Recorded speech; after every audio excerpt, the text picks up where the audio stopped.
The world's next seismic shift in power does not begin in Washington, nor Beijing, nor even in the marble halls of Brussels. Instead, it erupts in Ouagadougou, a city that, until recently, most global strategists barely mentioned, but now it is the epicenter of a geopolitical earthquake. This is no exaggeration and no mere headline. Burkina Faso and China have just inked an agreement so sweeping, so transformative, that it threatens to topple some of the last pillars of Western dominance in Africa. Forget the tired playbook of aid, supervision, and subtle control.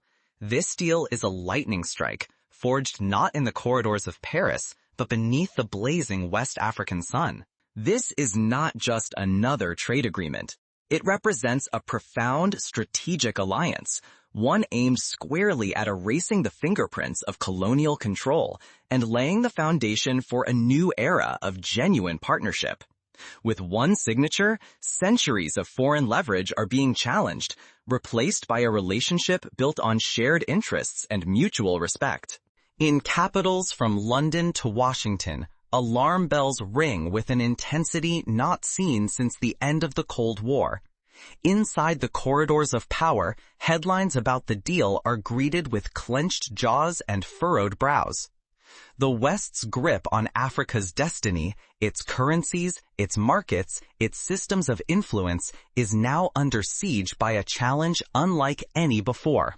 For the first time, Africa is not just reacting to external powers, it is setting its own terms, with China as a willing and equal partner. If you think this is just another news cycle, you are gravely mistaken. Failing to grasp the magnitude of this moment could mean missing the most significant geopolitical reordering of the 21st century. Economic prospects, spheres of influence, even the dignity that comes from true self-determination, these are now in flux, while old systems crack and new alliances solidify. To understand why this is such a pivotal turning point, we need to look back at the forces, old and new, that have brought us here. Only by tracing this history can we appreciate the true scale of what is unfolding. The roots of this alliance run deep, shaped by centuries of struggle, ambition, and unfulfilled promises. Let us trace the winding path that led Burkina Faso and China to this historic crossroads. How did a landlocked nation, once dismissed as an afterthought on colonial maps, explode into the center of a global power struggle? To unravel the shockwaves radiating from Burkina Faso, we must revisit the roots of Western dominance in Africa, a system built not on partnership, but on meticulous control and calculated dependence. For more than 100 years, Western powers laced African nations in invisible chains, manipulating currencies, dictating trade routes, and pulling political strings from distant capitals. These tactics were engineered to breed dependency, not shared progress. Consider the CFA-Franc, a currency forced upon over a dozen West African states, crafted not for their prosperity, but as a tool to keep their economies bound to Paris. This is not a relic of the distant past. Even in the 21st century, countries like Burkina Faso have seen their budgets, reserves, and monetary policies dictated by foreign treasuries. The CFA-Franc's very existence often meant that true economic independence was kept just out of reach, with Paris holding the master key. Layer on the installation of hand-picked leaders, propped up by foreign interests, and the rigging of global markets, and a pattern emerges. Poverty and subjugation endlessly recycled, generation after generation. When Ghana's Kwame Nkrumah warned in the 1960s of neo-colonialism, he was not speaking in theory. He was naming a system visible in every trade contract, every rigged election, every shipment of cocoa sold for pennies and resold for fortunes in distant cities. Each time Western leaders promised partnership, it often masked deeper exploitation. Resources streamed out, profits vanished overseas, and the hope of genuine development dangled just out of reach. Centuries of this exploitation carved wounds across the continent, leaving many African nations still fighting to define their own destinies. Ignoring this history comes with grave risks. To turn a blind eye is to risk falling into the same traps: renewed dependency, missed chances for true sovereignty, and the rise of new exploiters in old disguises. The lessons of history are written in the scars of the present. But now, the ground is trembling. The recent alliance between Burkina Faso and China signals a seismic break, a new blueprint, bold in scope and intent, that the old powers cannot afford to dismiss.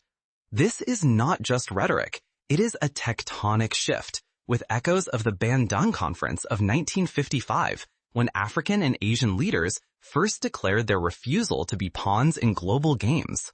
Everything is at stake as Africa's future is rewritten, not only for Burkina Faso, but for the entire world order.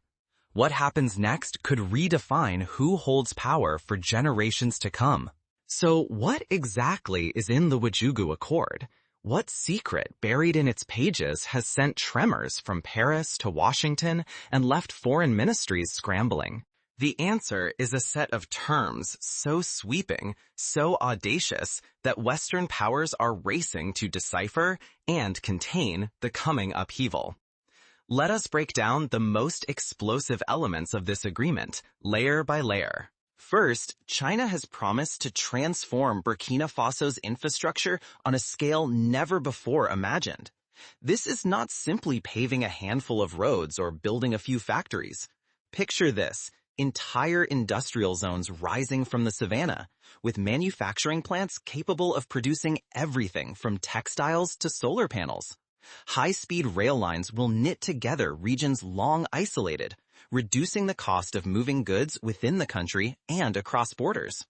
Imagine farmers in the countryside loading their produce onto refrigerated trains bound for coastal ports, arriving fresh and ready for export within hours, not days. Agriculture, too, is being revolutionized. Chinese agronomists will introduce drought-resistant crops and modern irrigation systems, turning arid fields into breadbaskets.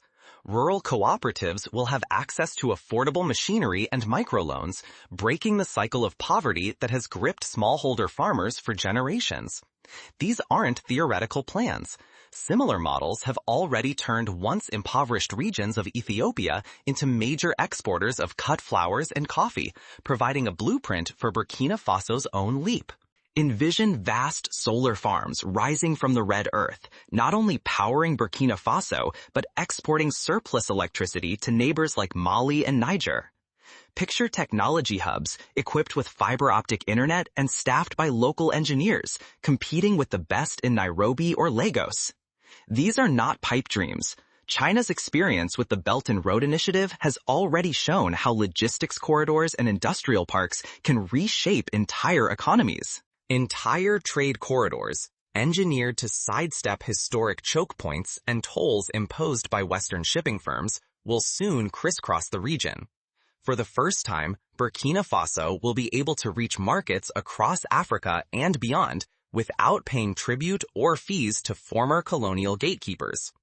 This is reminiscent of the Suez Canal's opening in the 19th century, which redrew global trade maps and shifted the balance of power from old empires to new players. But economics is only the opening act. Perhaps the most explosive provision is financial. Every major transaction under the accord will be settled in Chinese yuan and Africa's new gold-backed currency.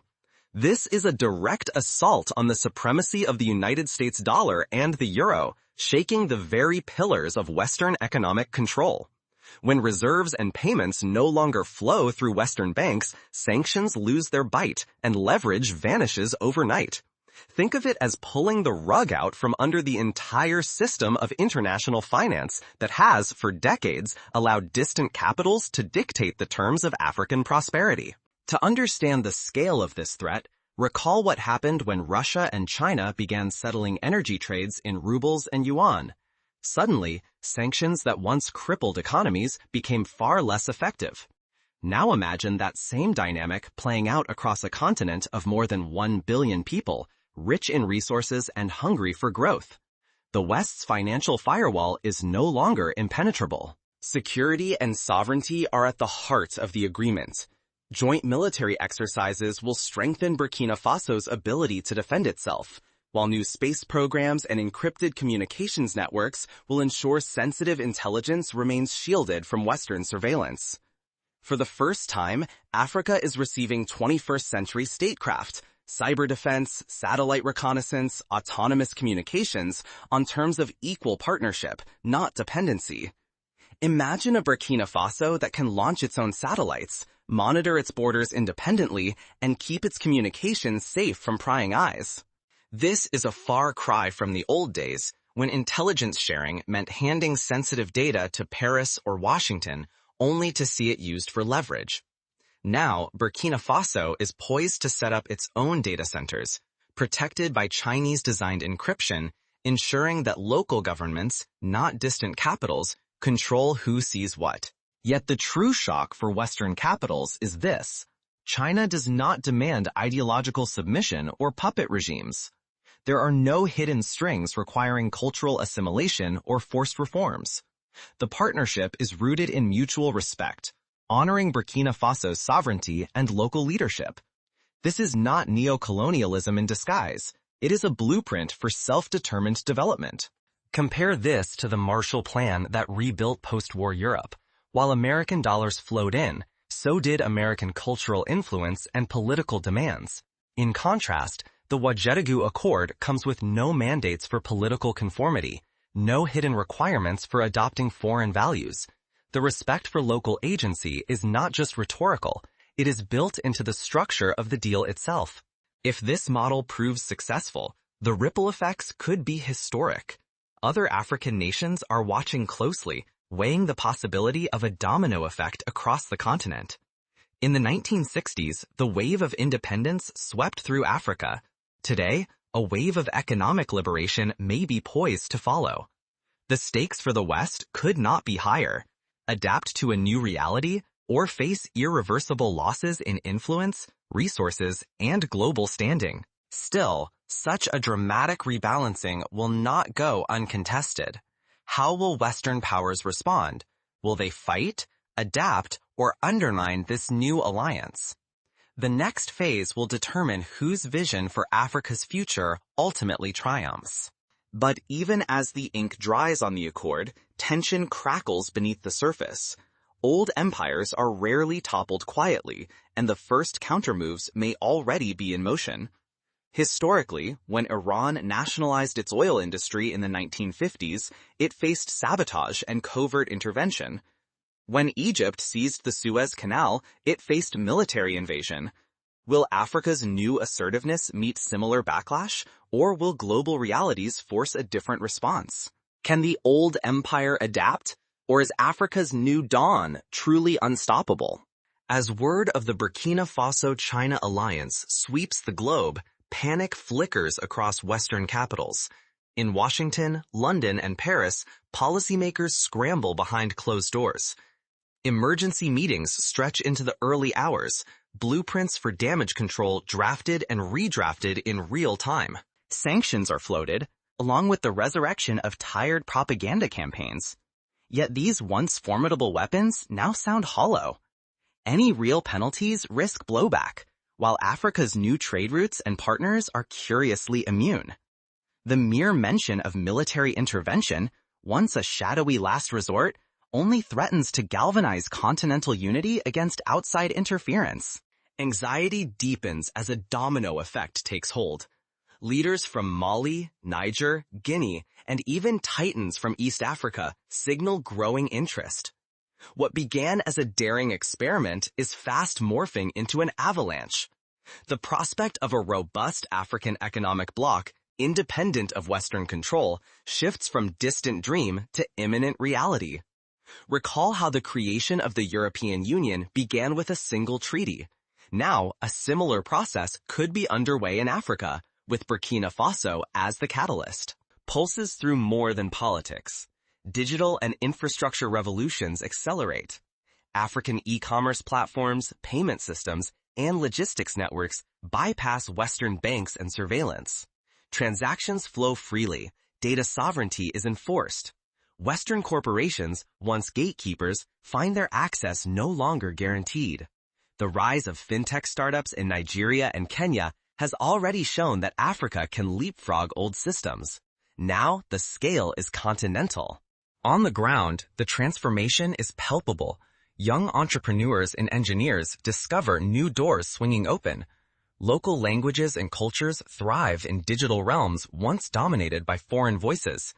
Africa's image across business, media, even the world's imagination begins to reshape itself. Consider the rise of Nollywood, now the world's second-largest film industry, as an example of African creativity breaking free from imported narratives. It is nothing less than a revolution of narrative and power. Africa shifts from pawn to queen, dictating the tempo of global affairs. International headlines, formerly patronizing, now speak of partnership, innovation, even rivalry. Chains, psychological as well as economic, snap at breakneck speed. Yet the risks remain sharp-edged. The West is wounded, not defeated. Tools of sabotage and division, proxy wars, disinformation, covert subversion return to play. Africa's challenge, stay vigilant, united, and prevent the old game of divide and rule from wearing a new mask. History offers sobering lessons. The Congo crisis of the 1960s and the Angolan Civil War both show how foreign meddling can derail progress if unity falters. For the West, the cost of inertia could be total irrelevance. The only path forward is radical adaptation, partnership on Africa's terms, or watching from the sidelines as a new world order takes shape. For Western businesses, this means investing in local capacity, not simply extracting resources. For policymakers, it means respecting African agency, not dictating outcomes. As the old order fractures and the new rises, what lessons and fortunes await those bold enough to seize them, whether as individuals, entrepreneurs, or nations? But as the dust settles, the deeper story emerges. This is not just a diplomatic shakeup, but a generational pivot. What will it take for Africa's momentum to last? And who, if anyone, can stop it? What does this moment demand? From leaders, from citizens, from you? When history pivots, those who act shape what comes next. Those who wait become the forgotten footnotes. Think of the Asian tigers in the late 20th century, whose bold choices turned small economies into global powerhouses. The same opportunity now lies before Africa. True sovereignty is more than a flag or a national anthem. It means owning your resources, building your infrastructure, mastering your technology. Without these, independence is only a word, never a reality. Partnerships must be forged on mutual respect, not dependency. For Africa and for any region rising, collaboration must mean both sides gain and both voices matter. The era of one-sided deals, hidden strings, and silent compromises is closing. Mutual benefit is the only lasting path. This is the lesson of Japan's rise after World War II. Only by demanding respect and reciprocity did it become the economic force it is today. Africa's new era demands innovation tuned to local needs. Universities must solve African problems, not simply mirror foreign trends. Factories should transform African resources into finished goods, creating jobs and building real value at home. Trade routes must serve African priorities, not distant agendas. This is already happening. Rwanda's investment in drone technology for medical deliveries is a world first, born of local necessity. Look for the signals. Across the continent, new factories rise from red earth. Young people, powered by hope and technology, are refusing old patterns of dependence. In city after city, economies are growing, confidence is returning, and the momentum is building. This is not a passing trend. It is a transformation. To those watching from abroad, the lesson is stark. Adapt or be sidelined. The old playbook, resisting change, denying shifts, clinging to control, leads only to irrelevance. In a world no longer dominated by one or two powers, flexibility and respect are the price of admission.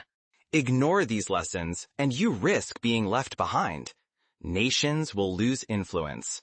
Businesses will miss entire markets.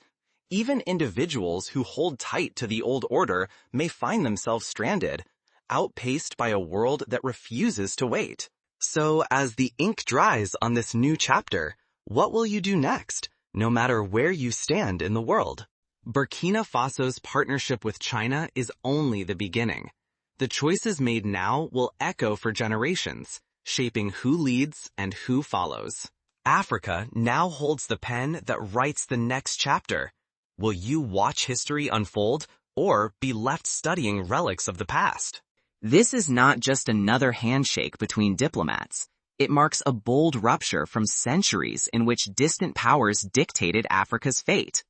The alliance between Burkina Faso and China signals that nations once dismissed as peripheral can ignite continental transformation and force the world to recalibrate. Burkina Faso, lacking a coastline or any conventional strategic asset, now stands at the center of the planet's most significant power shift. Western tools of influence are being dismantled before our eyes. To ignore this is to risk irrelevance, as new power centers redraw borders, markets, and alliances once thought unshakable. If you care about Africa, the global economy, or your own nation's future, now is the time to look closer, question everything, and reject outdated narratives. This movement is not just about economics or headlines. It is about who shapes the future and whose dignity is finally being restored. Every day, the gap widens between those who adapt and those who cling to faded templates of control. Africa's rise is no longer a prediction. It is happening now. The only question, will you help shape this new era or be left behind by the surging tide of history?